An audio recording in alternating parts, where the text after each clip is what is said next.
Ladies and gentlemen, I bring you a message of hope, not fear. A message that I hope will galvanize us all into much needed action. The problem is quite simple. Anarchy and chaos prevails in Washington, D.C. because the federal government has seized powers to which it is not entitled to and is passing masses of laws that are 100% unconstitutional. And when you get men setting themselves up as greater than the Constitution of the United States, you get anarchy and eventually tyranny. Now, I'm paranoid. I'm going to admit to you right up front. But let me tell you what the real meaning of the word paranoid is. It is a man or a person who has the ability to link events that seemingly are not connected. That is the true meaning of paranoia, or being paranoid. Of course, it's been used by our enemies, the socialists, the Marxists, the liberals, the so-called progressives, to smear us. How many times haven't I heard it said of me, that fellow's paranoid? Yes, I'm glad to admit it, because I have the ability to connect events that are seemingly unconnected. And when you do that, you begin to arrive at the truth. It's taken me 25 years to come to the conclusions that I have come to. And I want to tell you that one of the biggest things I discovered in my work was the existence of a supranational committee composed of 300 men. I came across this quite by accident when I was serving in Africa, in Angola, and I was given a series of documents which were only supposed to be handed in to top-level people. They were what we called above the top level of classification of intelligence documents. And there I discovered that whilst I thought I was in Africa fighting against the invasion of the communists, I was in fact fighting to introduce socialist regimes in the black African countries, and that I was actually working for a committee called the Committee of 300, also known in intelligence circles as the Olympians. I'll stop right there, and I want to digress for a moment and tell you the word intelligence. It's been bandied around a great deal in the United States. I've seen people writing this and that and the other intelligence newsletter. They really have no experience whatsoever. In 1986, I wrote a work called Mind Control, Metaphysics, Extremely Low Frequency Radiation and Weather Modifications. And in that work, July the 8th, 1986, I said that the top-level intelligence organization in the United States was the National Reconnaissance Office, far bigger than the CIA and any of the other intelligence agencies. And by the way, we have about 10 different ones in the United States. And I even had the audacity to give the address of this organization.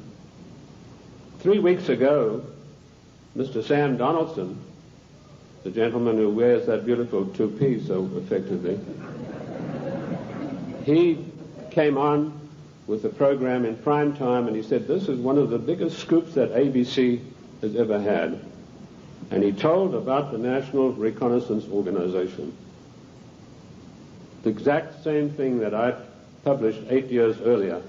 I tell you this to set the stage so that you'll understand I do have some experience and that I know that of which I speak. You know, the American people are somewhat like the Irish. I'm sure you've heard the story of the Irishman who got shipwrecked, and after many days he was washed up on an island, and as he staggered along the beach, some people came out of the trees waving spears, and he said to them, is there a government here? And they said, yes. He said, well, then I'm against it. Liberty is based on individual freedom. We are individual people. We are not the mass, so disdainfully referred to by Karl Marx and the socialist writers. We objected to a tax of a penny a pound on tea when King George of the Venetian Party of the North, now that's probably the first time you've heard that expression. It took me 5 years of digging in the British Museum in London, which I consider to be the finest repository of knowledge in the world, to come up with that name. That was what the party of King George was called, and we'll come to the reason for that. But our colonists said, we're not going to pay this penny a pound on tea. Today, we are being driven on our knees by a tyrannical government which is imposing all sorts of taxes upon us, and worse than that, trammeling on and tramping on the Constitution of the United States of America, which is the second greatest document in the world next to the Bible. And if we could rebel against the mighty powers of King George III, the most potent force in the world at that time, then, ladies and gentlemen, it is time that we rebelled against a federal government that is trammeling the Constitution underfoot every day of the week.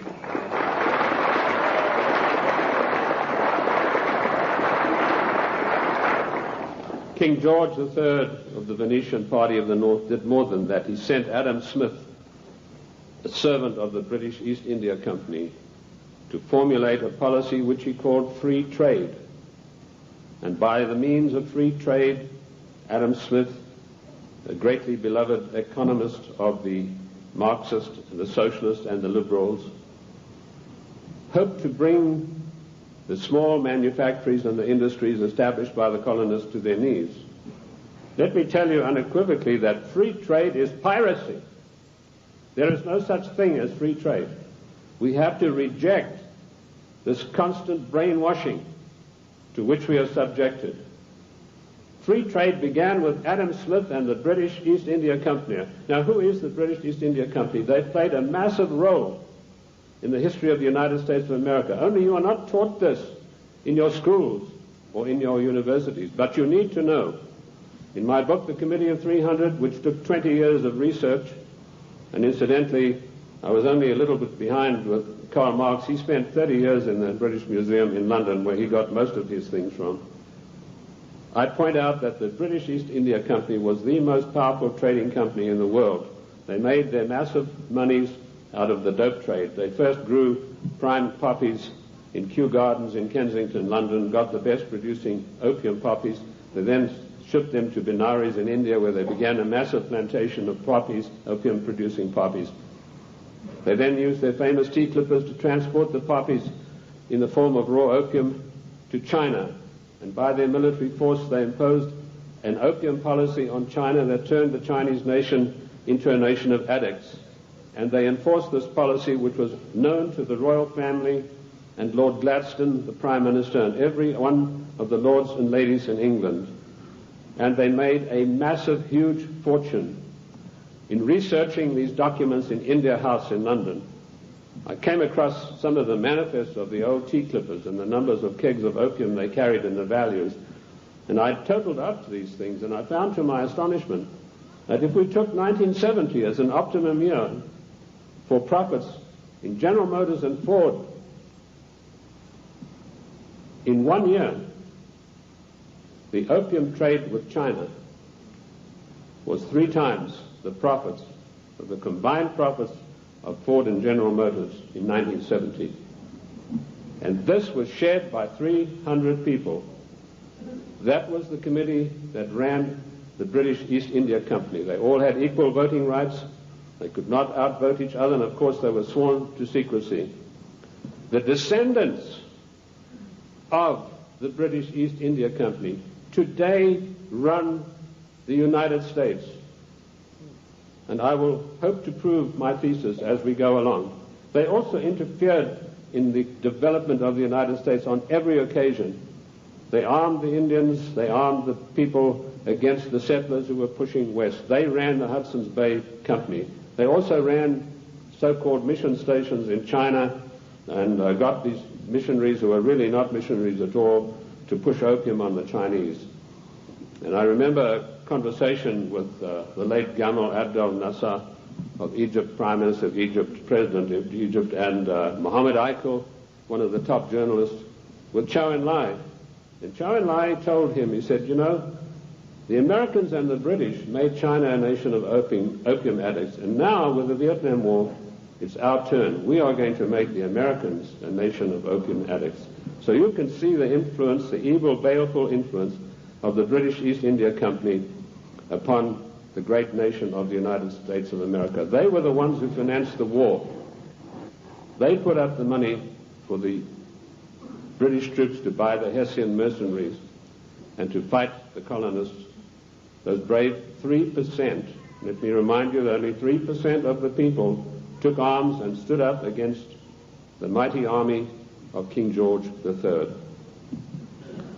We are 3% here this morning, but that's enough for us to withstand the mighty force of the federal government of the United States of America.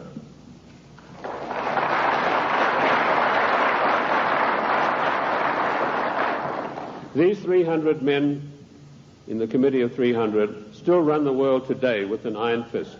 Their wealth is untold, cannot be measured. I know I looked at some of the records that I could find in Italy, in Rome.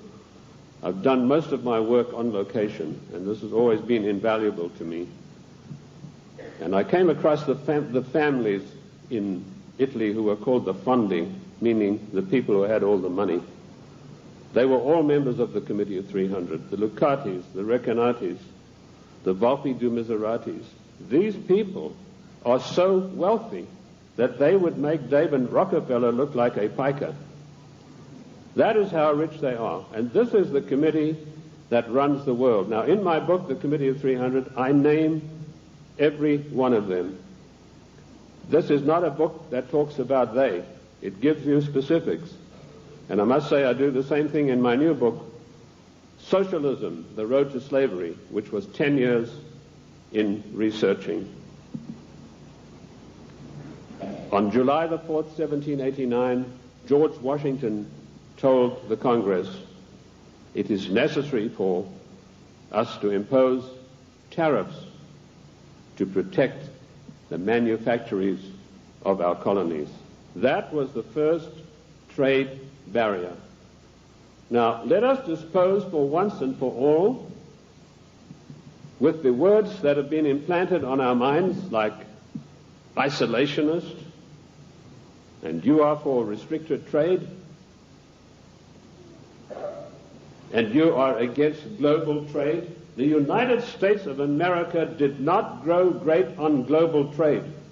The United States of America grew great on the hard labor of the people who lived in those days and the wise protection barriers put up by President George Washington, because immediately after the war they tried, the British, to try to down the United States through so-called free trade, which is nothing but piracy.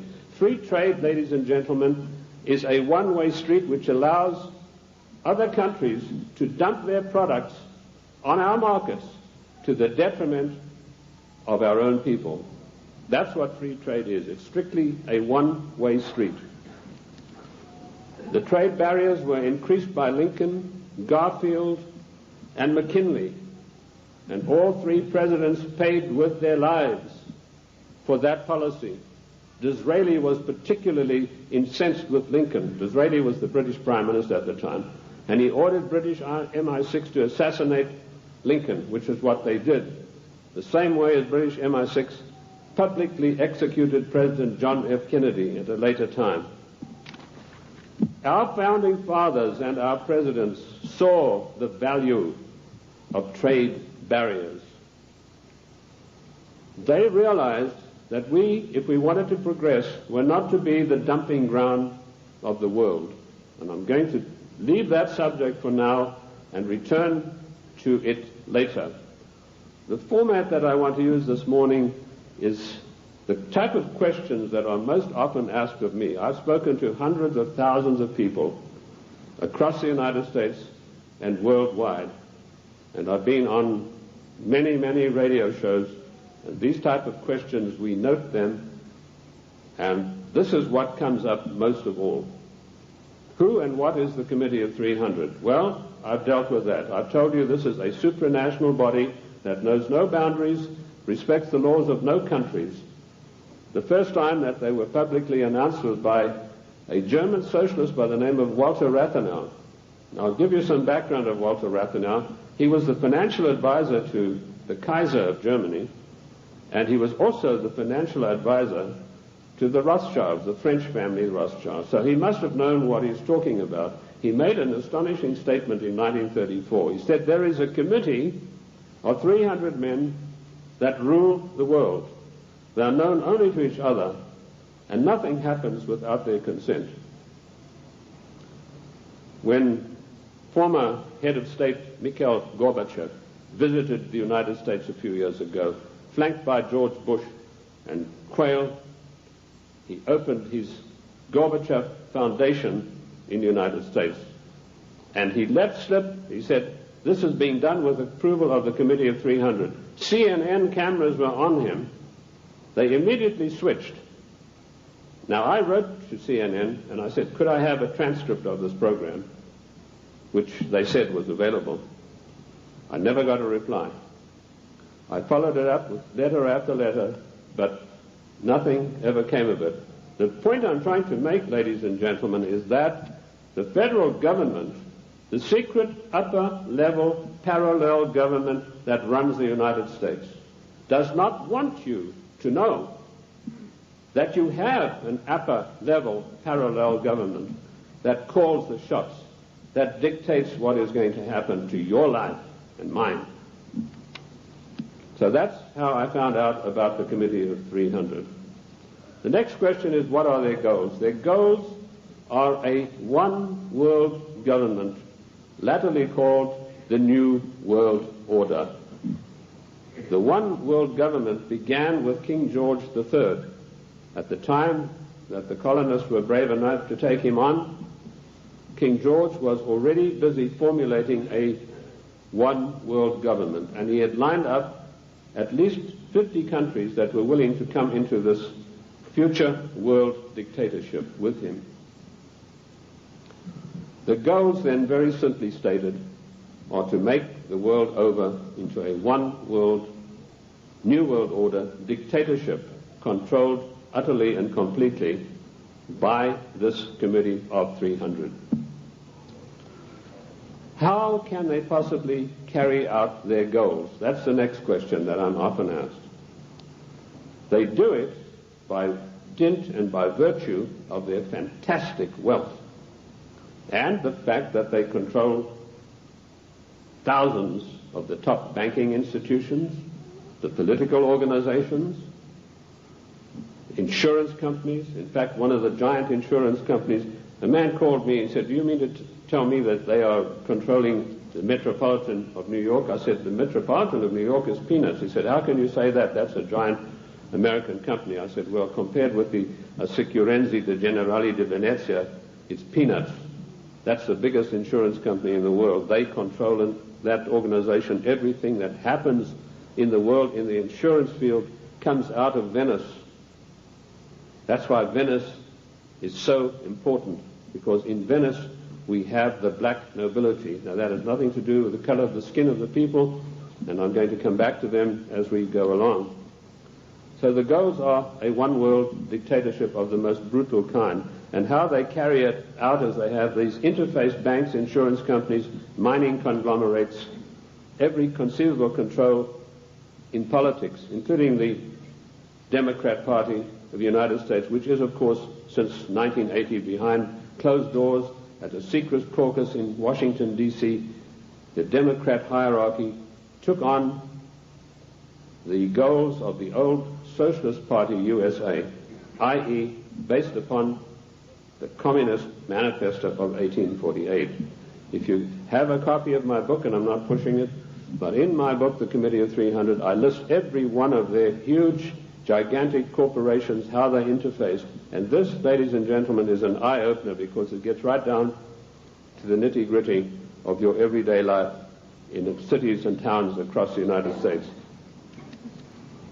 So they carry out their goals through existing organizations. And also, of course, they have built up some special organizations of their own. When I first started writing in America, when I came here in 1969, I revealed the existence of an organization called the Royal Institute for International Affairs, which is located at Chatham House in 10 St. James Square in London.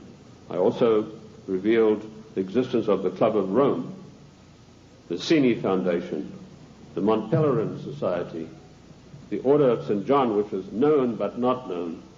And I listed all of these secret societies that run the world as executive arms of the Committee of 300. So it controls the world through all of these.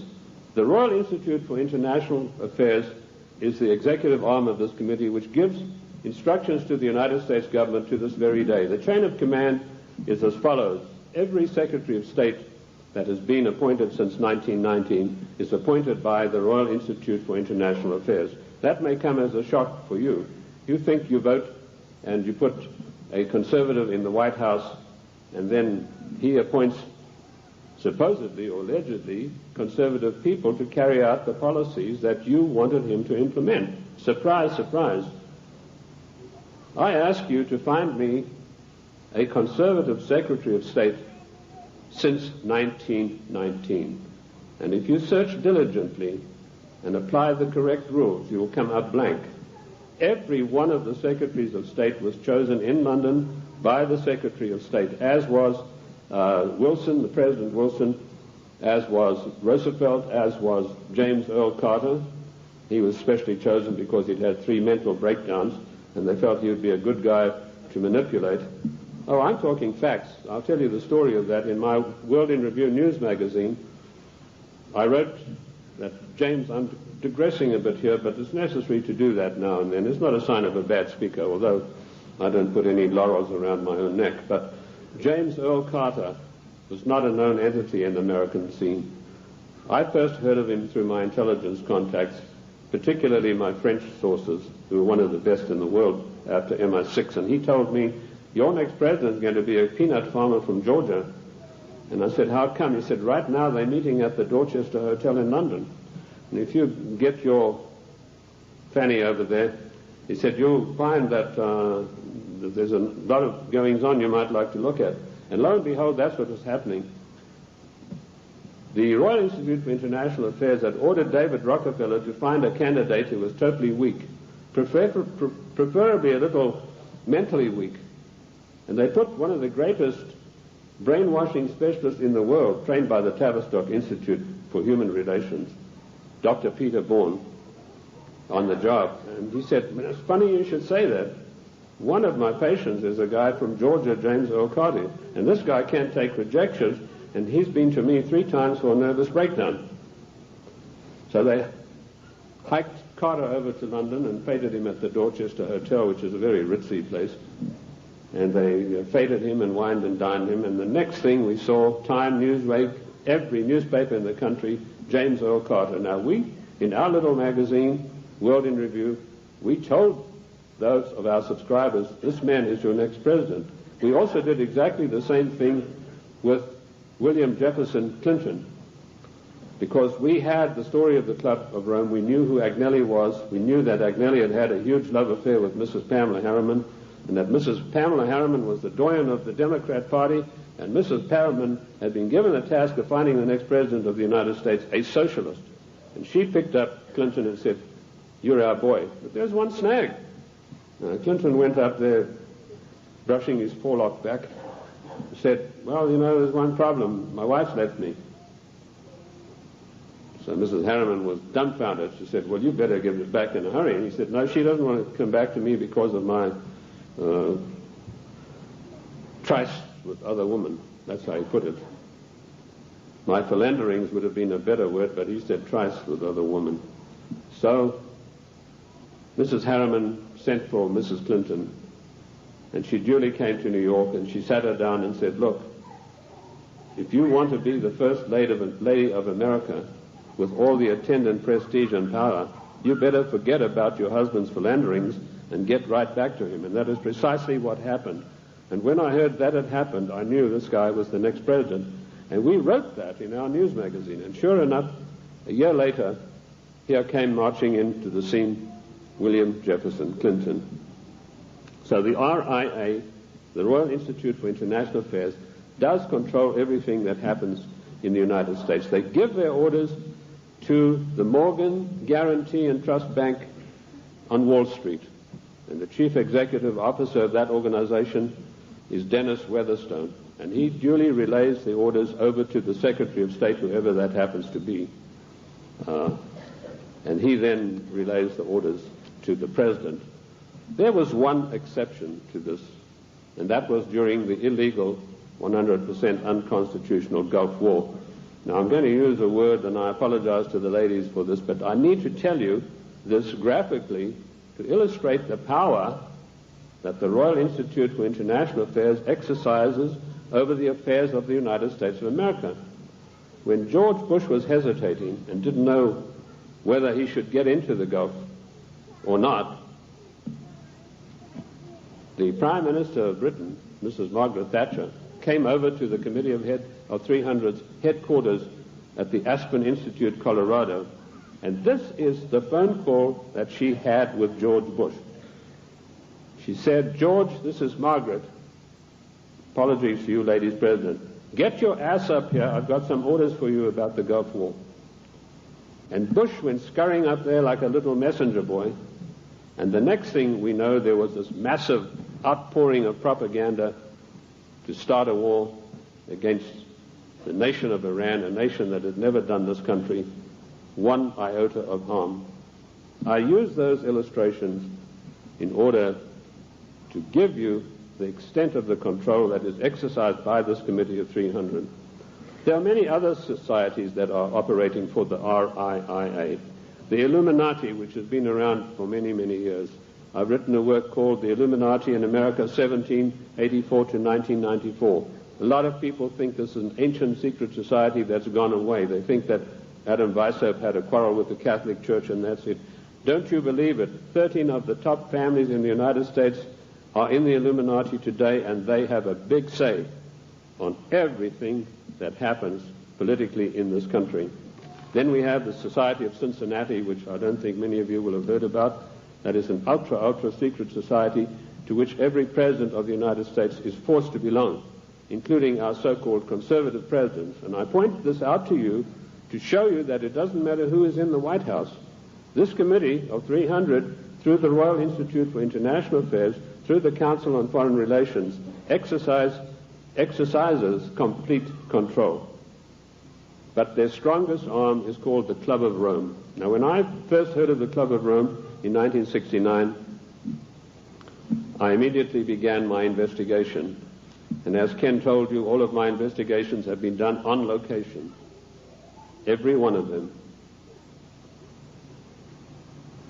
The Club of Rome is one of the most insidious, baneful organizations in existence today, which has done intolerable, immeasurable harm to the United States of America.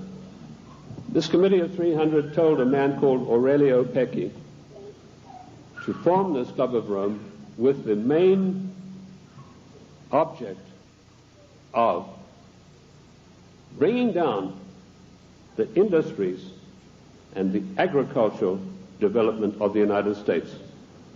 He immediately wrote a paper in which he said there are too many people on the earth and that the United States, with its industrial development, its agricultural development, is responsible for this curse of overpopulation. And he picked up the documentation for his work from Lord Bertrand Russell, a senior statesman of the Committee of 300. And Lord Bertrand Russell had written a work called The Impact of Science on Society. And if you can ever secure a copy of that book, which I doubt you'll be able to get, you will see in there that he said the world is grossly overpopulated and we have to get rid of at least half of the world's population, and it doesn't matter how we do it. So the Club of Rome was instituted and organized to start an attack on the world's population using the United States as the whipping boy. And they came up with a paper called the Zero Growth Post-Industrial Plan for Industry and Agriculture for the United States of America. 3 days after that plan was accepted as official United States policy by James Earl Carter, I was able to, through my intelligence people, get a copy of this insidious document. Basically what it said was that the middle class in the United States of America had to be destroyed, because in the coming push to a world order, the middle class would be the stumbling block, because history had shown that the peasant class in ancient days, when they had revolted, were just easily crushed. There was no resistance, but now had grown a new super class of people in the United States called the middle class, who had long-term employment, who had job security, who were well paid, who could afford to buy the products that were made by the United States and didn't need to buy products from China or anywhere else. And the Club of Rome post-industrial zero-growth paper said this has got to stop. We have to bring down the middle class of the United States. And the way that we will do this, the way that we will accomplish this task, is by crushing their industries. In 1980, based on this report, I wrote a small work, a booklet, called The Death of the United States Steel Industry. And in that I told of a French aristocrat by the name of Etienne Davignon, and I'm sure there's not a single steel worker in America out of a job who's ever heard of this man's name. But they put this aristocrat onto the job of destroying first the steel industry. In my book in 1980, I said that by 1985 we would have silent blast furnaces. The rolling mills would be stopped. There would be no more shipbuilding. We'd have thousands of skilled workers who'd passed the skills of their trade down for generations, who were forever dispossessed of their jobs. If you go to the northeast United States today, ladies and gentlemen, and I've just been up in Cleveland where I had a very good radio address I gave there, you will find that what I said in 1980 has unhappily come to pass. In 1970, the United States had 5,000 ships built by good United States know-how, using good United States steel. 5,000 ships sailing the high seas. Last year, we had exactly 270 such ships, and at least 50,000 steel workers permanently out of a job, jobs that will never come back. What happened? Did we suddenly lose our marbles? Did we suddenly lose that great American know-how of getting things done? Did we lack finances? Did we run out of money? No.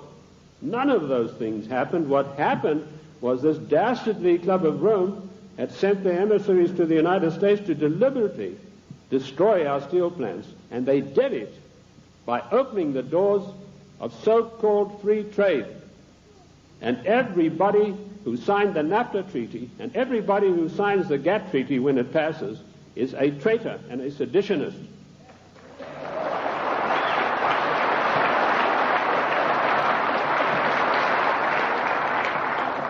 Our mighty steel industry is destroyed. Our shipyards are silent. Our skilled workers are permanently without a job. And if you don't believe me, get the report of the Club of Rome. You know, when I came out in 1969 with my report on the Club of Rome, nobody had ever heard of it. And people, when they got it, said, "Oh, this guy's paranoid. There's no such organization. It's probably something to do with the Catholic Church." Well, surprise, surprise, 25 years later, last year, the Club of Rome celebrated its anniversary, and Alexander King, its chairman, stated, the American people henceforth must get used to the idea that they will never, ever again in their lifetime have full employment.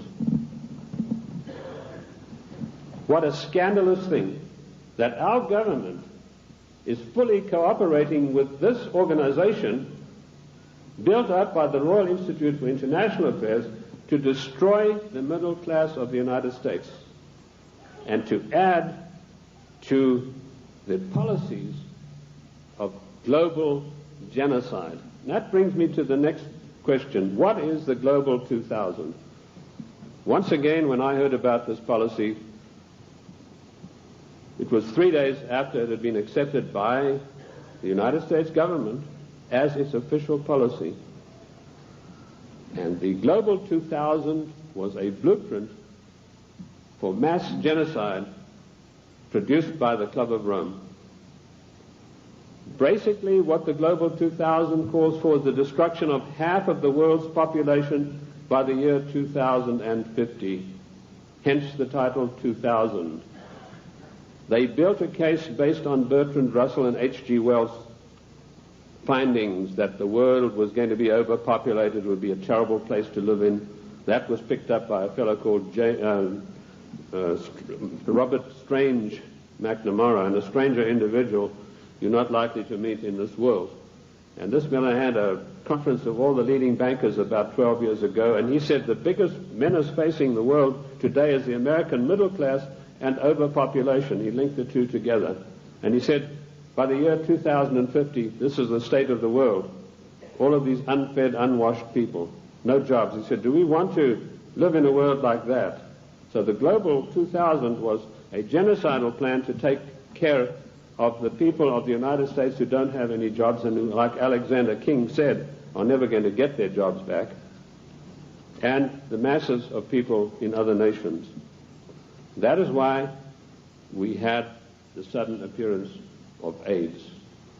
When I was in the service, I was told there's a CAB experiment, that's chemical and bacteriological warfare experiment, going on in Sierra Leone in Africa. That's a remote corner of Africa, West Africa, just above Liberia. If you look at your map, your atlas, and you'll see where it's located. Why Liberia? Extremely hard country to get to. You have to fly from London. That's the only way you can get there. You land on an island, and then you've got to take a ferry across to the mainland. And, of course, all people taking the ferry are heavily scrutinized. And I managed to work my way. I was told the Americans were doing the CAB experiment. I managed to work my way to within striking distance of a small mission station. And what I discovered was that these blacks were coming in from the bush to this mission station with broken arms or an ulcer on the leg or something like that. And they were ostensibly being treated there, but they were dead by the evening. What was actually going on was that a laboratory had been set up using Lassa fever virus. Now, at that time, Lassa fever was one of 4 viruses that could jump the human-animal barrier. And it was a deadly virus. They were trying to create a virus that could be mass-produced and it could be sent out through the World Health Organization to get rid of millions of people in the world. But the Lassa fever virus proved uncontrollable. It killed 3 scientists who were working there.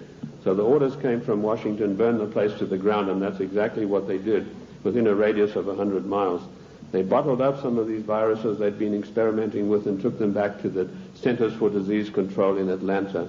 There they began again, but again they escaped and killed 3 more scientists. So they incinerated the whole laboratory, sealed it off and incinerated.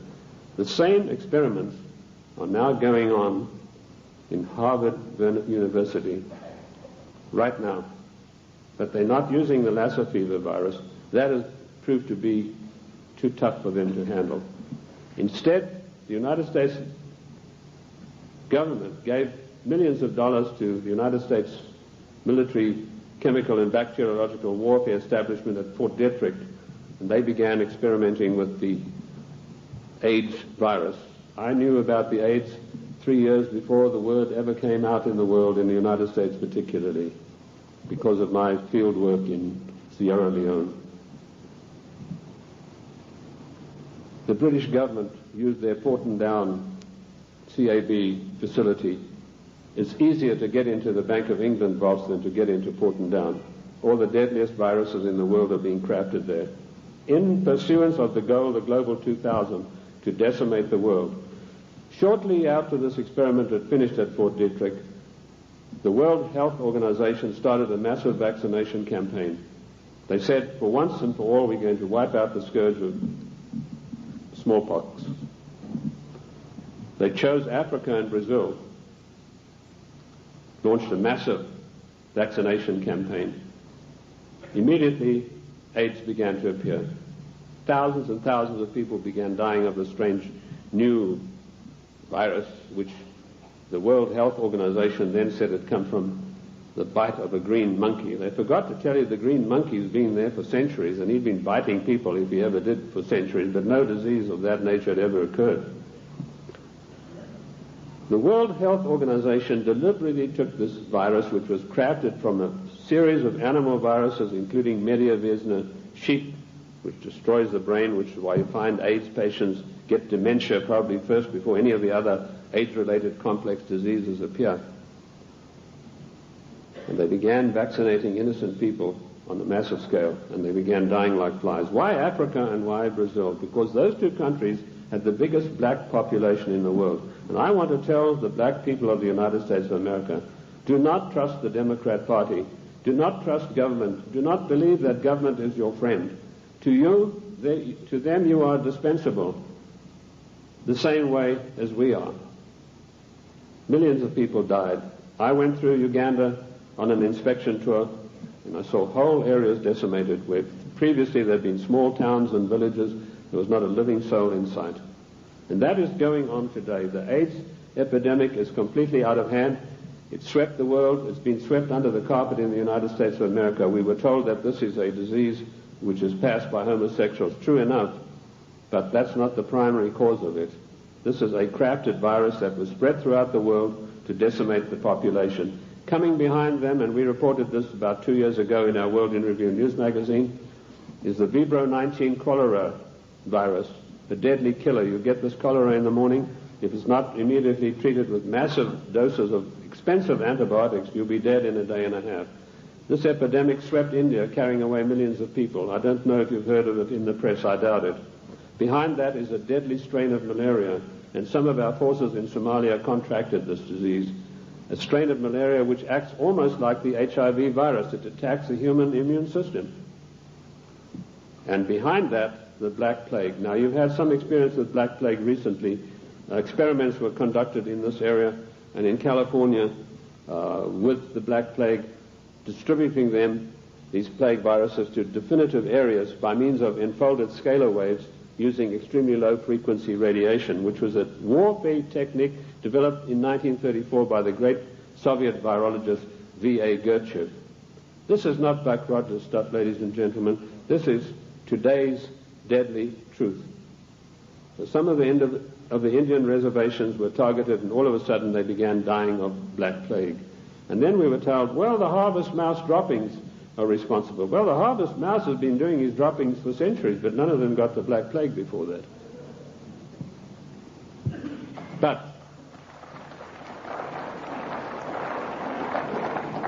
what happened immediately following the so-called population control meeting in Cairo? There was a sudden and violent outbreak of Black Plague in India. And it is still going on, and it is not under control. This is all part of the Global 2000 mass genocide plan. I know something about the Black Plague because in my research in the British Museum I discovered that the black Venetian nobility had none of their families or members had ever got the Black Plague. Yet the Black Plague, as you know, swept through Europe and killed half of the population of Europe. But none of their families ever got it. So I began seeking for the answers, and I found them in the Cairo Museum. So people said, well, how come, if these things are true, how are they going to protect themselves? They being the Committee of 300, their servants and their families, they have the means of protecting themselves by certain types of herbal compounds mixed with sugar. And they also have, of course, the protection of extremely low-frequency radiation, where using the technology developed by the great virologist Gertchev, who proved that every living thing on this earth has a vibratory cycle, and he was able to measure the vibratory cycle of various deadly viruses, And by vibrating them double their cycle, you would kill them instantly. So that's one of the defensive weapons that these people have got that will kill the plague if they ever get it. The same technique, of course, will kill cancer cells. But the medical profession run by the Rockefeller family and all the pharmaceutical companies do not want you to know this, because when you go in for the doctor, he's going to write you a prescription for a chemical drug. There's no chemical drug benefit out of extremely low frequency radiation vibration. No profit to these people. So that's the Global 2000. Decimate the world's population and particularly hit hard the United States middle class. How are they financing all of this stuff? They're financing it through the Fondi, who I mentioned to you earlier, the Venetian black nobility. Now, why are they called the black nobility? They're called that because of the vileness and the evilness of their deeds. These families date back to the 11th centuries, the Locatis, the Recanati.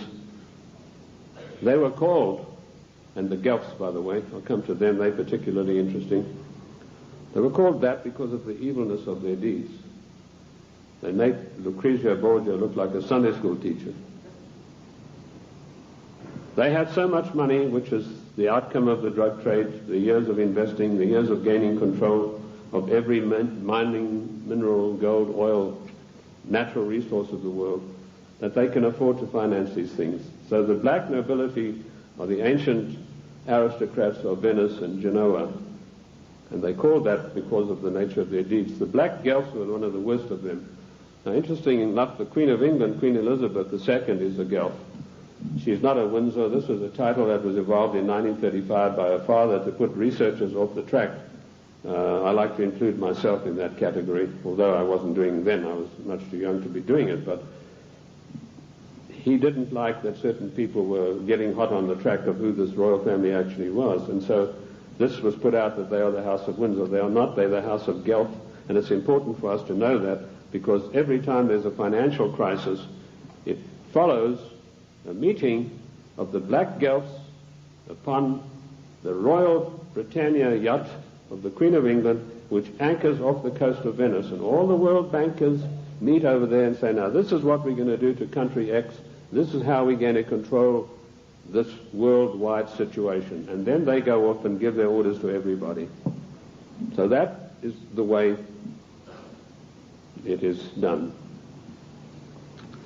I told you earlier that they controlled the United States. Even in the days of President Lincoln, they had him assassinated on the orders of Disraeli, and they then, of course, in later years, were able to elect one of the worst socialists we've ever had the misfortune to suffer under, Woodrow Wilson. Wilson was elected by a ploy. Of course, they got Teddy Roosevelt and the Bull Moose Party running as a supposedly third candidate to siphon votes off so that Wilson could be elected as a socialist president. Now, our eyes have been fixed on Moscow. We've been led down the garden path, ladies and gentlemen. All of the time we've been looking at Moscow, and we've been told what demons they are in Moscow. Rightly so.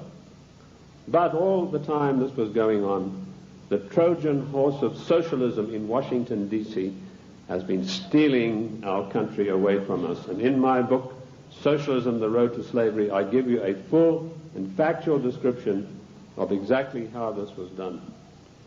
In 1898, the Fabian Society, a socialist organization, sent Ramsay MacDonald, Prime Minister of England, to the United States to spy out the land. He came back and he said, there are two things in the way. You have a very strong middle class and you have the Constitution of the United States, both of which have got to be destroyed before we can socialize America.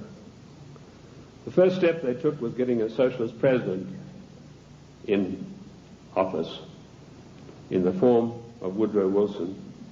Woodrow Wilson was controlled out of England by Sir William Wiseman, head of the North American desk of MI6. Now, in case you don't know MI6, it is the most powerful and the oldest of all intelligence agencies in the world. They taught the CIA. They taught the Vatican intelligence. They taught the French intelligence. They taught the Mossad. They taught the Cheka. Captain Hill of MI6 went out and set up the Mossad. And Captain Hill went to Russia and helped the Bolsheviks set up their single-cell apparatus. Sir William Wiseman was the controller of Wilson through Colonel House. Now, who is Colonel House? He was an unknown person who emerged out of Texas. His father served the Rothschilds during the Civil War, and he emerged out of the war as the only person in Texas who'd made any money. And House was sent to Washington in order to control the first socialist president, and he took his orders from Wiseman, and House lived but a few blocks away from Wilson, and above him, Wiseman had an apartment. And that type of control is not gone. It is still here to this very day, right now, as I speak to you. Other questions. Give us some examples of what you're talking. How do we know that what you're saying is true? I'll refer you to the great soldier son of the United States of America, General Douglas MacArthur, a great patriot, a great warrior, a great Christian. When Douglas MacArthur was in Korea, he and General Stratomayor of the Air Force devised a plan that would have put China out of action for the next 50 years. He submitted this plan to Washington. An arch-socialist, one of the most vilest creatures who ever walked this earth by the name of Dean Rusk, immediately summoned the President of the United States to a meeting in Blair House. And he said, Mr. President, we have seen the plan submitted by General Douglas MacArthur, and there's no way in the world that you can allow him to implement this plan. And Truman said, why not? He said, you know very well that anything that relates to China has to be cleared by the Royal Institute for International Affairs first. And he said, they don't want you to do this. And MacArthur was not allowed to carry out his plan. And 50,000 sons, beautiful Americans, were slaughtered on the battlefields of Korea needlessly because of orders from the Royal Institute for International Affairs. And that same institute is controlling President William Jefferson Clinton to this day. MacArthur was eventually bowler-hatted on the orders of the British government. I mentioned earlier the death of John F. Kennedy.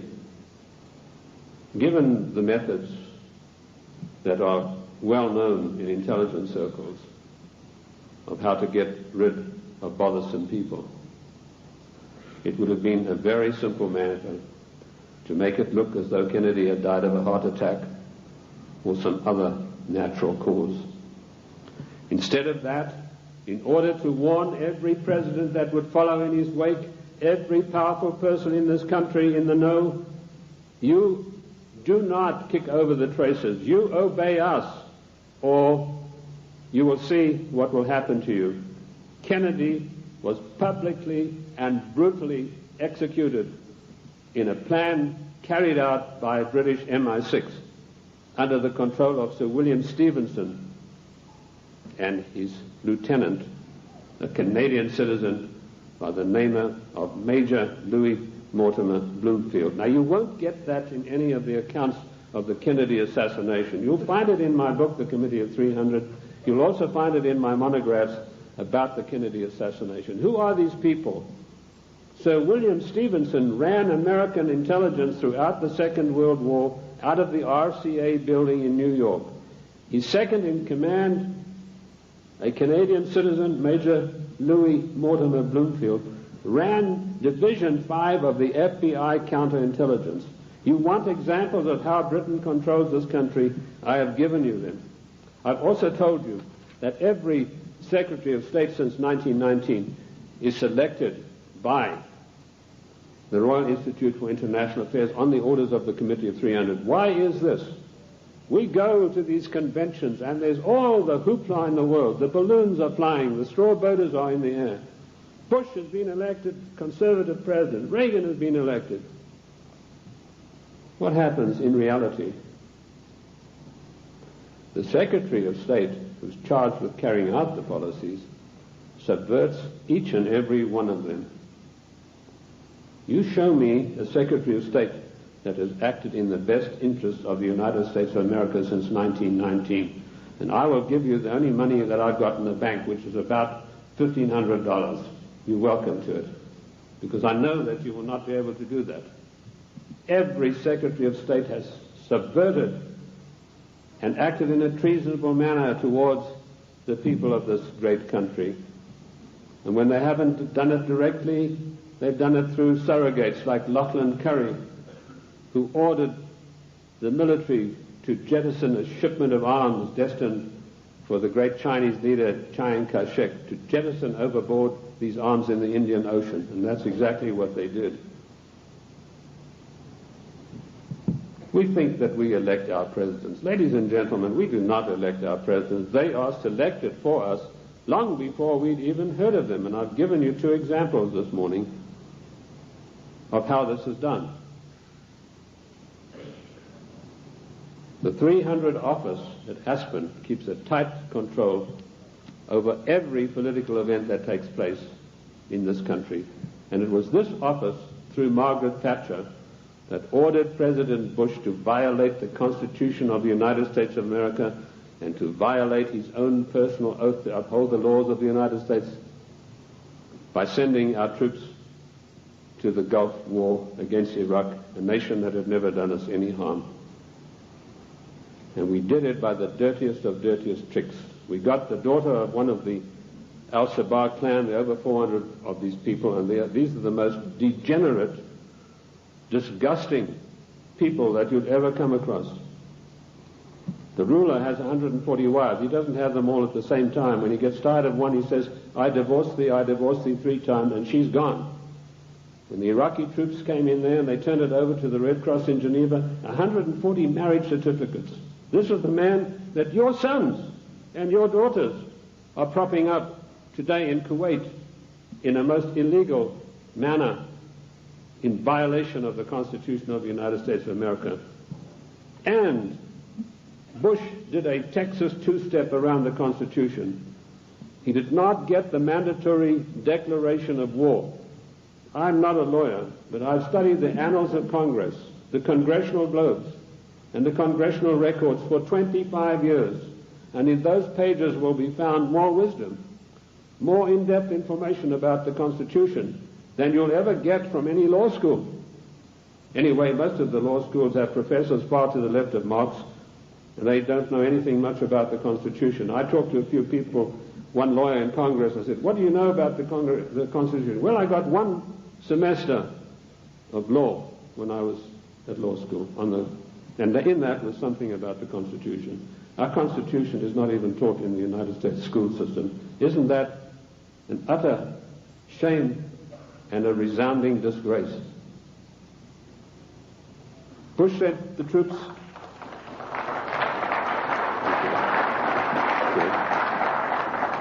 Bush did not get a constitutional declaration of war. This is a very difficult area of the Constitution. It's probably one of the most complex areas of the Constitution.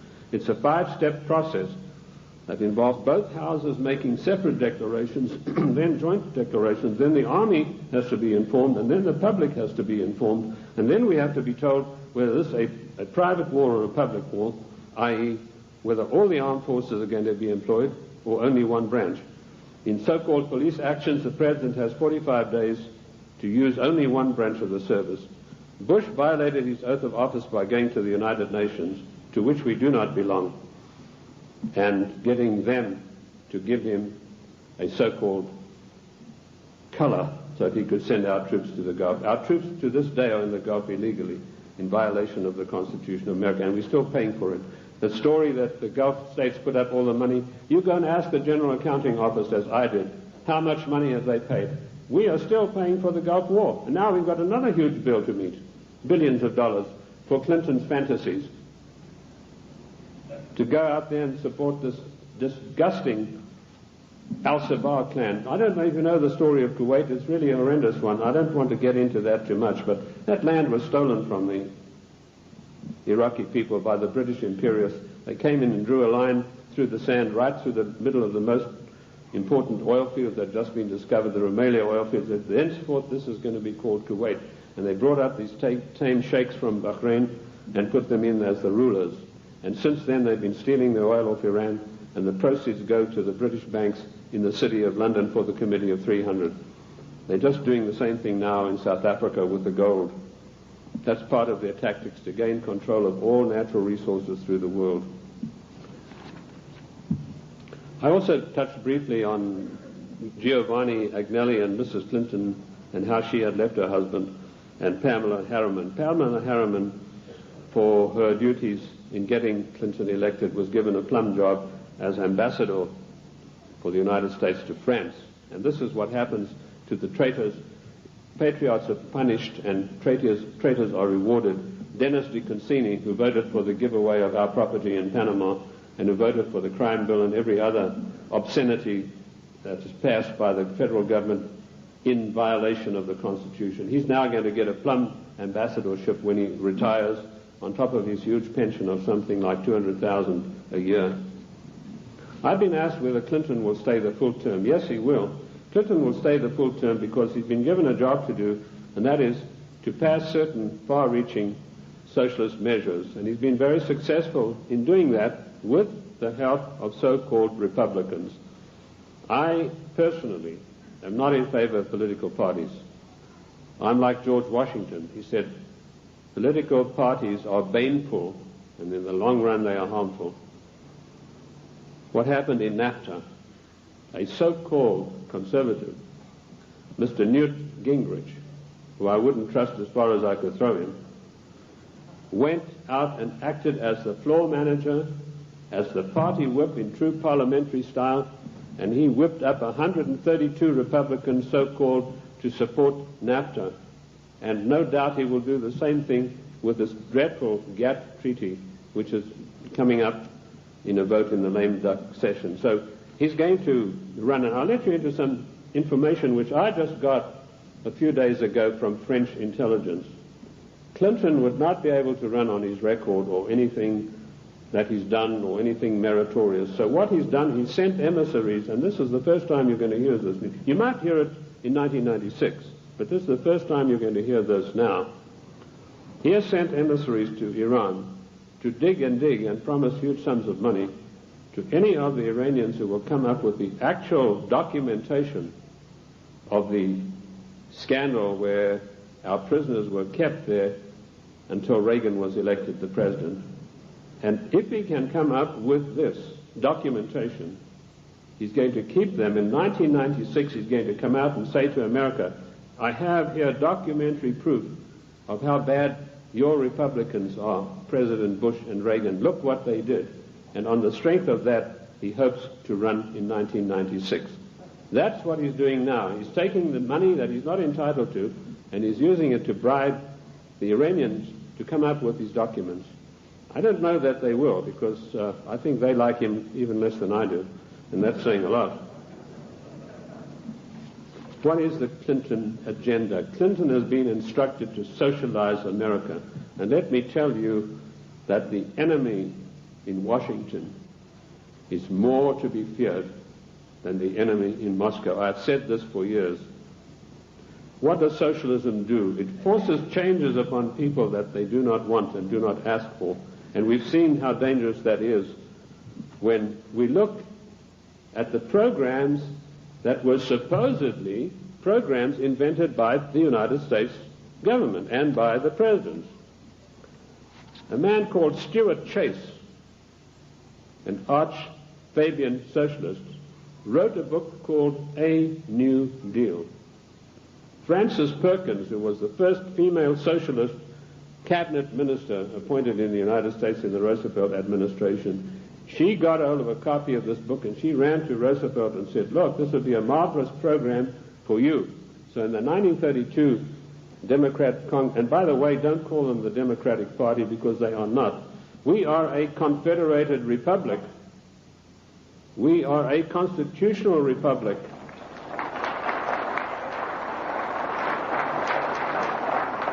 In a confederated constitutional republic, you cannot have a Democratic Party. You can have a Democrat Party, and that's what we should start calling them. But she ran up, and Roosevelt was so enamored with this deal that in 1932 they hastily changed their platform, and he came out and announced his New Deal, which is a verbatim, word-for-word program taken from Stuart Chase's book, socialism a New Deal. Then when Kennedy came along, he adopted as a wonderful new program called The New Frontier. That just happened to be a book written by Henry Wallace, another Fabian socialist writer. Word for word, The New Frontier was co-opted as Kennedy's program. Then when Johnson came along, he came out and started talking about the Great Society. Now, what was the Great Society program? It was another Fabian socialist book written by another fellow called Graham Wallace, no relation to the first Wallace, name spelled differently. So here we have three presidents of the United States following an outright course of socializing the United States of America. And of course, every president, including Reagan and Bush, has continued along those lines. And what do we have? Our Social Security. That was called the Beveridge Plan. In 1942, when Britain had its back to the wall, was losing hands down to the German armies in France, they needed something to buck up the population. So Sir William Beveridge came along with this plan. He said, we're going to abolish poverty in Great Britain. And they started this Beveridge Plan, which is the basis of our socialist Social Security Plan. Note, I said socialist Social Security Plan. That's how we got it. It was co-opted directly from the Beveridge Plan, very eagerly embraced by Roosevelt. Socialism is a failure. Lenin was once asked, what is socialism? And he said, socialism, he said, no, sorry, I got the story wrong. He was asked, what is communism? And he said, communism is socialism in a hurry. And we have creeping socialism in this country today, which has nowhere to go but to communism. In the New World Order, one world government. That is the direction that William Jefferson Clinton is pushing this country as hard as he can go. And GATT is an integral part of that.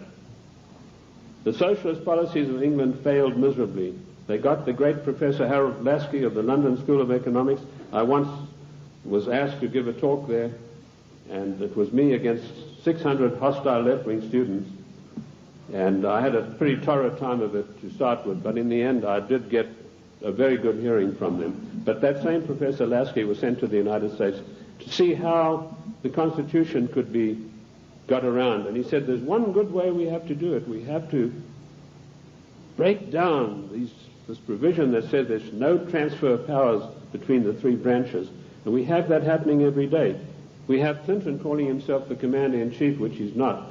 I sent a fax to Colonel Oliver North the other day, in which I explained in detail what the Constitution has to say about the Commander-in-Chief. I hope he was able to use it. He said that Clinton is not the Commander-in-Chief, but he was saying it for the wrong reasons, for personal reasons. The Constitution is perfectly clear on this. It says that the President shall not be the Commander-in-Chief until such times as called into actual service by the Congress. And in my studies I came across this proviso that that could only happen after a careful 5-step declaration of war mandated by the Constitution. And that is the sum and substance of the President's war-making powers. Unfortunately for us, during the time of the Civil War, Lincoln got the Congress to give him the power of habeas corpus, which is a privilege, by the way, not a right. And he was able to do things that were monstrous, which would never have been done. Why Clinton is telling everybody he's the Commander-in-Chief, it's not out of ignorance, as I pointed out to Colonel North in my facts. It's a deliberate, carefully crafted plan to get the people of the United States used to the idea that he is actually the Commander-in-Chief. And I tell you, he is not. The Constitution says he is not, and I can give you a chapter and verse. Because should there a time come when he wants to take some drastic kind of action, he can then get Congress controlled by the Democrats, even a lame duck Congress, to give him the power of suspension of habeas corpus, and can say, as Commander-in-Chief of the United States Armed Forces, I hereby order XYZ to happen. It is a deadly danger, and we are fast asleep. I tried to alert Colonel North to exactly what's going on about the so-called Commander-in-Chief, and I only hope that he will put it to good use, because I do not have the same forum that he does. Anyway, socialism is a total failure. When it began to sink in England, they sent John Maynard Keynes, or Keynes. He said Keynes was a better word because it rhymed with brains. And this is the man who did in the economy of every Western country. And he came to the United States, and by his charm and good looks, he was a tall, well-spoken English gentleman, immaculately suited, connoisseur of wines and cheeses. And it was said of him that there was not a single lady who could resist his amorous advances. He was able to charm Roosevelt into giving the British government $3 billion to prop up their socialist programs. That wasn't enough. They then sent Harold Lasky and John Maynard Keynes for a second handout.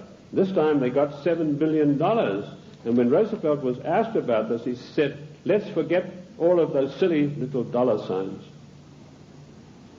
And the same thing is happening today in the field of foreign endeavor. We find a president giving away billions of dollars in foreign aid, which he is not entitled to do.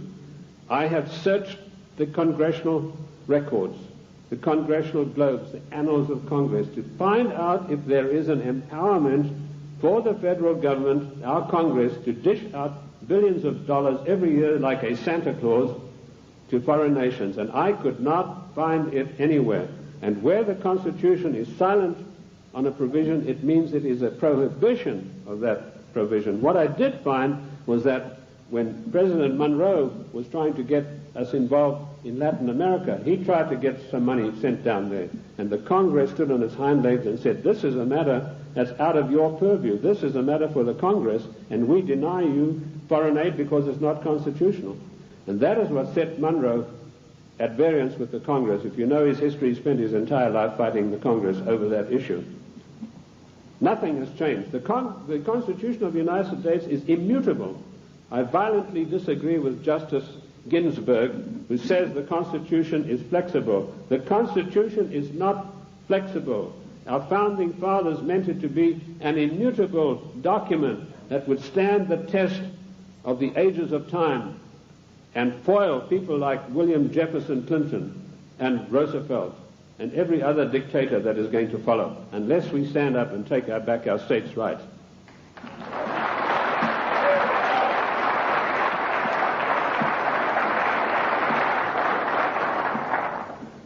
What is the political future of the United States? I told you that we are being forced into a one-world government, new world order, by the use of the word democracy and by the use of the word global trade and free trade. There is no such thing as free trade. The United States made itself great by its own manufacturing abilities. We had our people fully employed.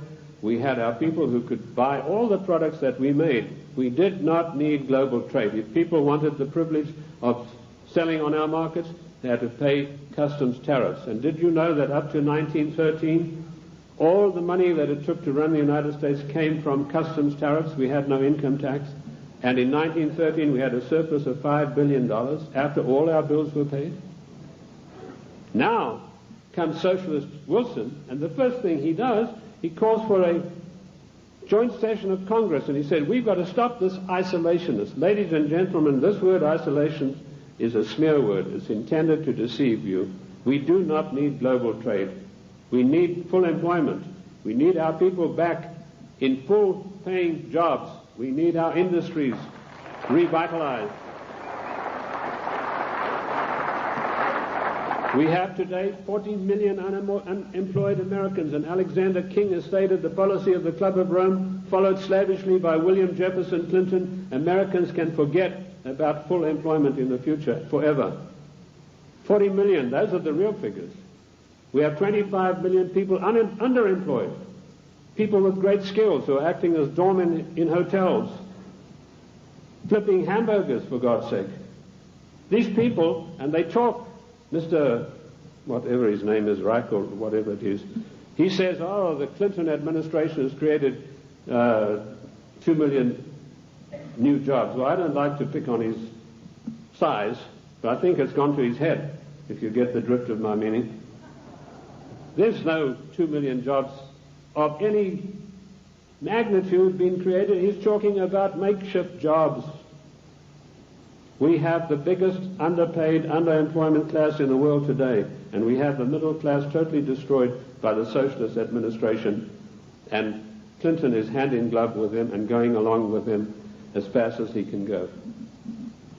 We have become the dumping ground for the world's products, and that has put our people out of jobs, reduced our standard of living, the object of the exercise being that one day we shall be no better than a third world country as far as our standard of living. Take the shoe industry. In 1950, only 4% of shoes sold in America were imported shoes. Every president that came along knocked down the tariffs against shoes, imported shoes. Today you have China, Taiwan, Malaysia. 84% of shoes sold in America come from those countries, which means a total unemployment in the shoe industry of this country of over 250,000 people. Isn't that a scandal and a disgrace? That we open our doors and allow these people who we subsidize with foreign aid to come back and dump their products and put our people out of work. In future, historians are going to say this was the maddest nation on earth to allow this insidious war to be waged against them. And that's what it is, ladies and gentlemen. This is a war to the death for the United States of America. The only thing that is making it unrecognizable as a war, there are no big drums being beaten, there are no flags waving, but we are being insidiously destroyed in a trade war. And GATT is a coup de grace to kill off the American middle class for once and for all. And while in passing to GATT, did you know that one of the provisions, I've read the 26,000 pages of this GATT document, and I want to tell you, I don't believe a single one of our senators or our members of the House have read this document. One of the provisions that I found out is at birth, once GATT is in control, every child born in the United States will have to have an IRS number. Another thing that I found, the GATT financiers, and this is a massive bureaucracy, are going to come in and they are going to limit the type of dividends that you can earn on your investments from bonds. What happened? Immediately this news broke, the gnomes of the bond market took their money and they fled to Basel, Switzerland, and they put all their money in the Bank of International Settlements in gold, Swiss francs, and that's why you have the attack on the dollar going on today. This is a war to the death against the people of the United States. The Committee of 300 wants to reduce us through socialism into a nation no better than the third world countries. Look at this insidious GATT treaty. Do you know that the United States, the mighty United States, has one vote, the same as Kenya or Haiti? And we are going to pay 7/10 of the huge bill. And this organization is going to supplant the laws of this country. One of the provisions of the WTO is that their board will be able to go in and demand of individual states that they change their laws and take us to the courts if we don't do it. Where is the president who said he would uphold and protect the individual states and their rights to a republican form of government? This GATT treaty is one of the most insidious, unbelievable attacks on the United States that I've ever come across. Let me tell you that if the Russians were to drop a couple of nuclear bombs on Washington, and that might be such a bad thing, let me tell you that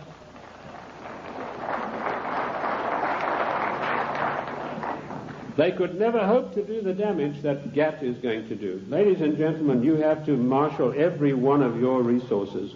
This GATT treaty has got to be fully debated. Once before, twice before, we were forced by the one world government, new world order, into far-reaching situations that affected the national life and the character of our people without a national debate. The first one was the so-called United Nations question mark treaty. In 1946, this treaty was forced through the Senate by an exercise of arbitrary power. Arbitrary power is forbidden by the Constitution. Yet you have Comrade Dictator Mitchell, the leader of the Senate, saying he's going to allow about 2 days to debate GATT, which is 26,000 pages of documents. That is an exercise of arbitrary power. If we had any men of guts in the Senate, so-called conservatives, they would walk out en masse and say, we are not taking part in this effort to denigrate and destroy the Constitution of the United States of America. And you can imagine what an effect that would have.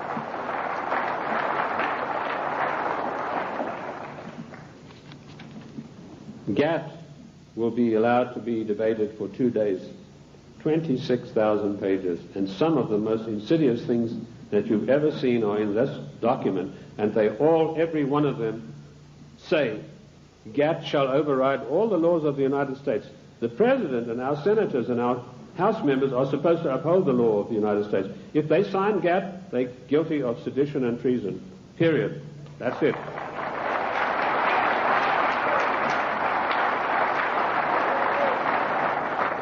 This came as a natural outflow of the United Nations Treaty. I found there that 5 senators, listen to this for a disgrace, ladies and gentlemen, 5 senators actually read this United Nations document. Again, it was 53,000 pages long.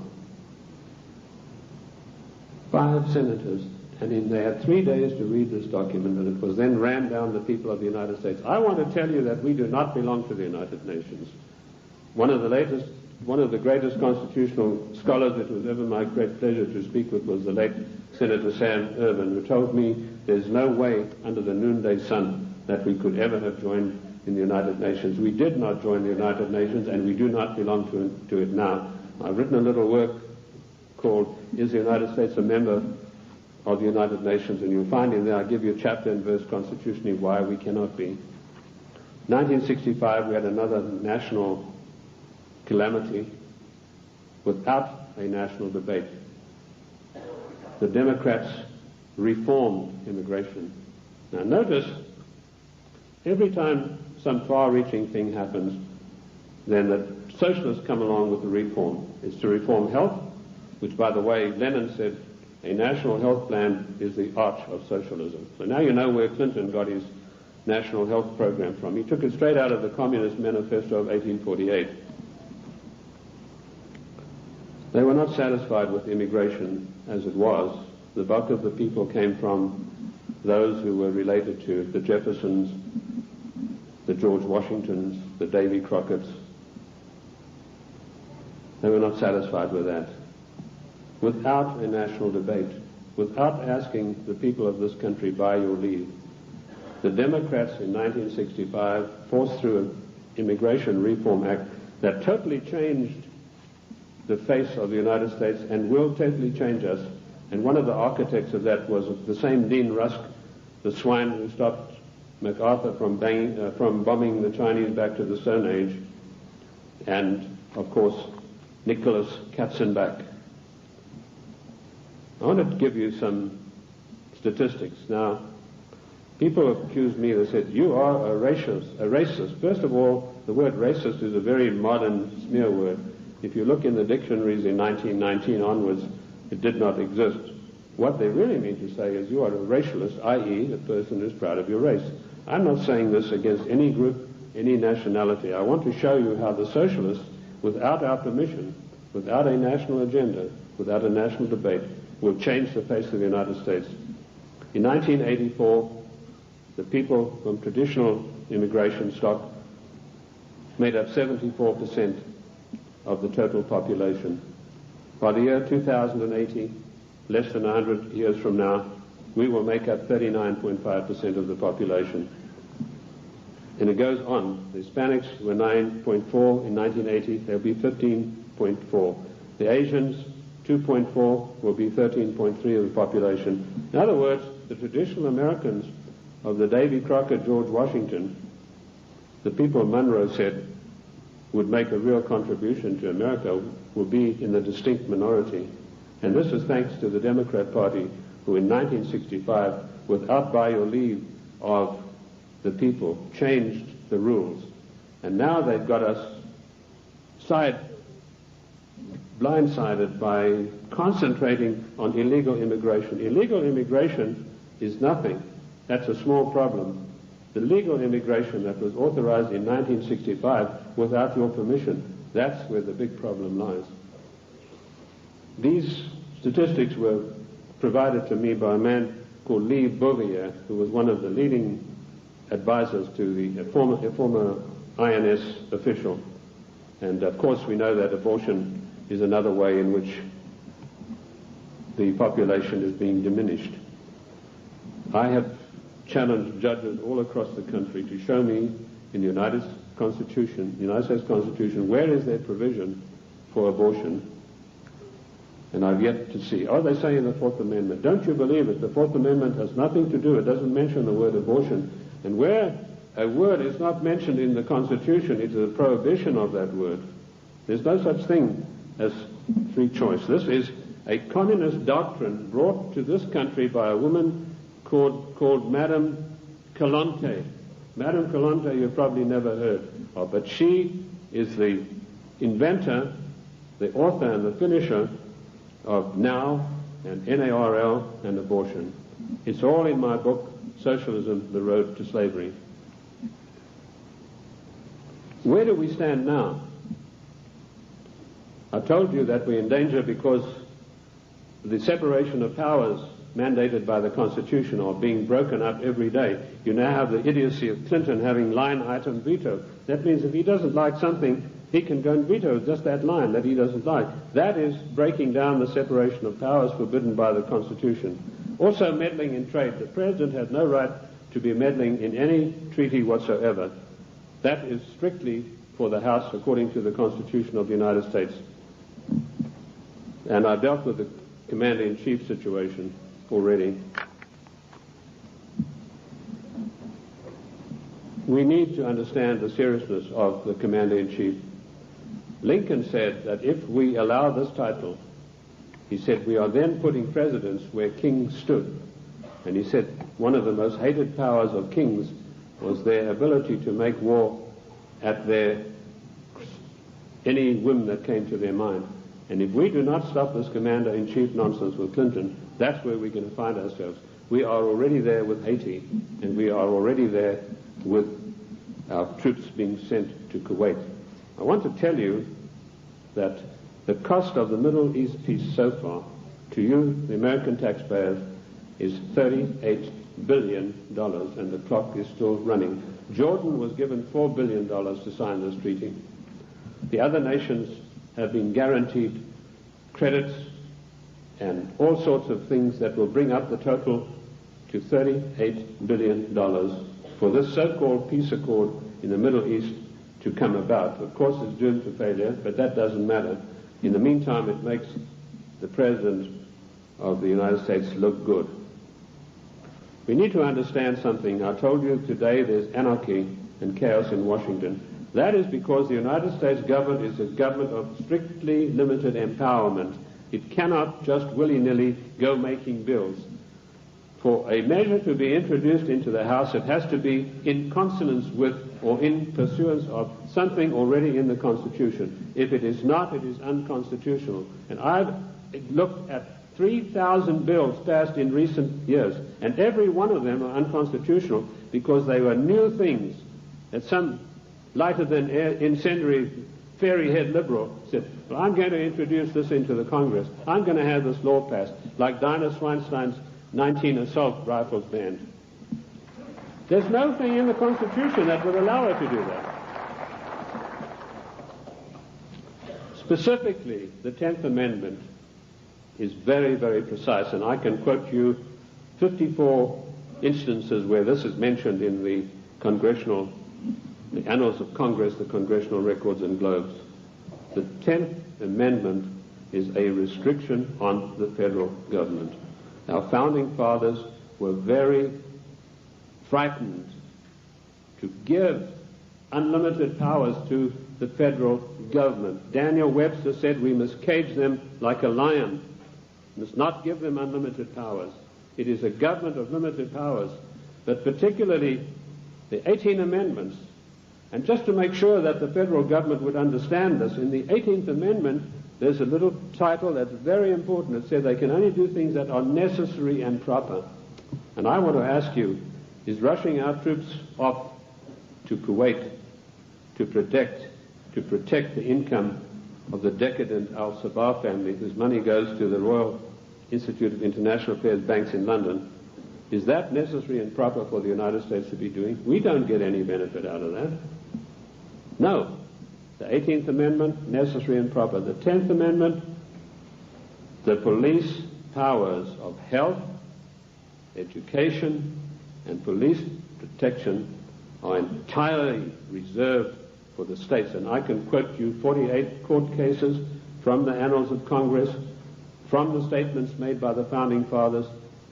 Those powers were never surrendered to the federal government. Therefore, the federal government has no business interfering in health matters, national health plan, no business interfering in crime bills, that's a matter for the states, and no business interfering particularly with the Second Amendment. I was in New York the other day on a radio program, and a very irritated, angry lady said she was a professor of law from Columbia. She came in on the program and she said, "You don't know what you're talking about."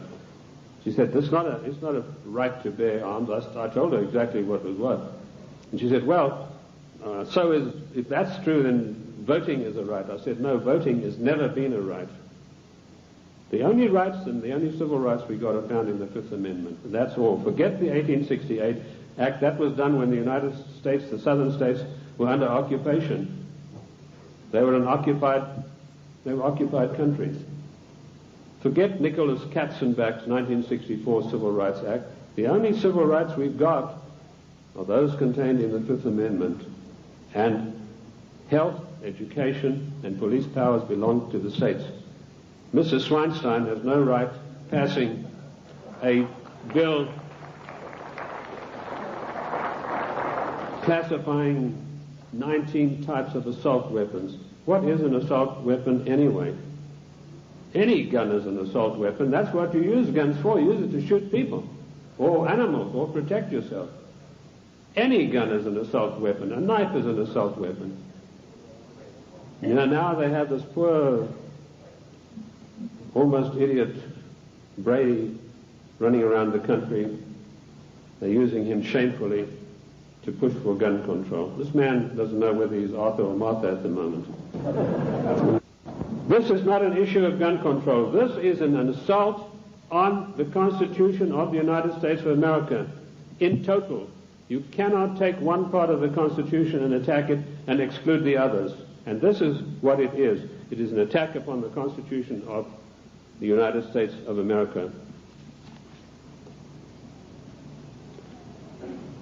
We need to understand about GATT. I'd like to go back to that a little bit. Michael Carpenter, the Attorney General of Maine, and 46 other Attorney Generals of the states wrote a letter to Clinton last July, and they asked him, please, Mr. President, let us have a national conference of all Attorneys General of the states on this matter. Clinton refused to answer him. Instead, he got his Hollywood lawyer pal, Mickey Cantor, whose only expertise in the world is running around with a Hollywood crowd. He's a Hollywood lawyer. And suddenly, Clinton puts him in charge of trade. Trade wars, GATT, is piracy. It will destroy the livelihood of the people of this nation. What is the situation facing us right now? There's an attack on the dollar. The gnomes of the bond market are fleeing.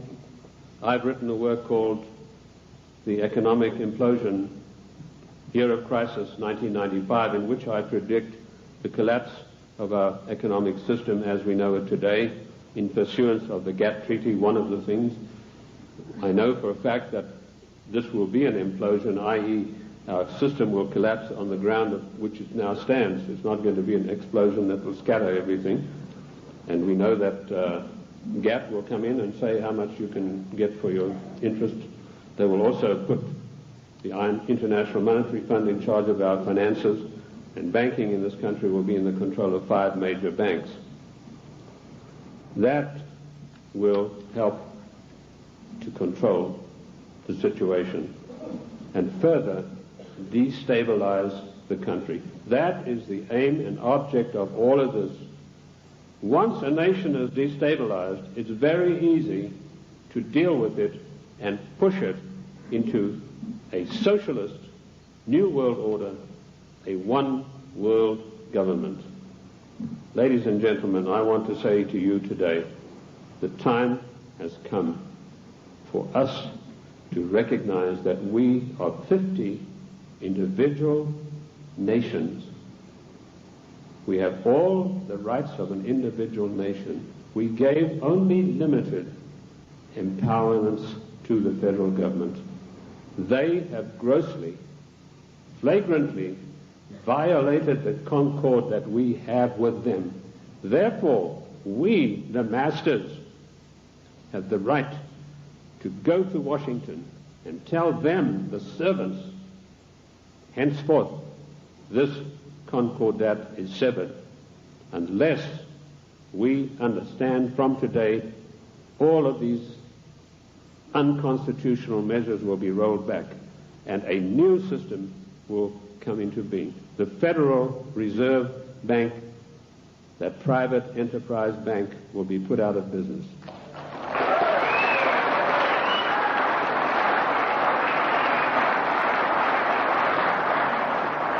Ladies and gentlemen, this is not anarchy. This is the God-given right of each of the 50 nations, of which the state of New Mexico is an individual nation. We are the only entity in the entire world that has a legal document that allows us to dissolve the federal government without resorting to violence and bloodshed.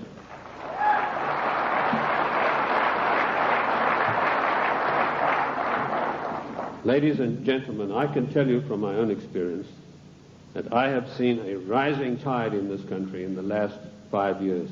And I say to you today, in my closing remarks, let us catch the wave.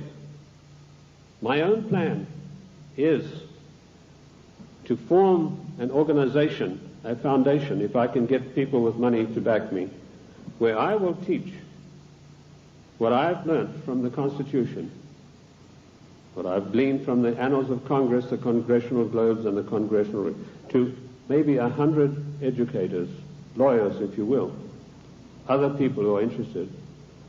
Teach them what I know, which is enough for them to confound the Chief Justice of the Supreme Court of the United States, not to mention those fairy heads we have in the House and Senate.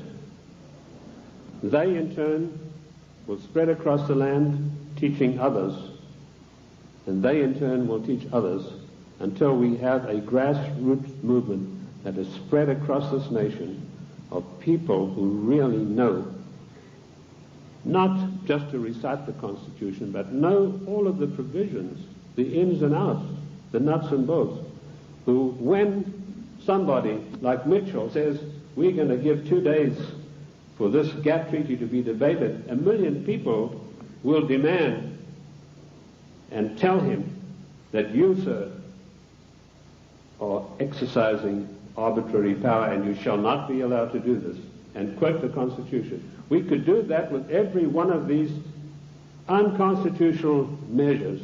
It is the federal government that is creating anarchy, not we, the people.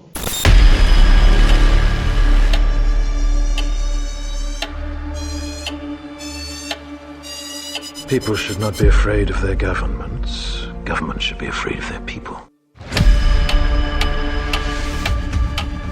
The American populace is facing an unconventional warfare scenario. This is information warfare.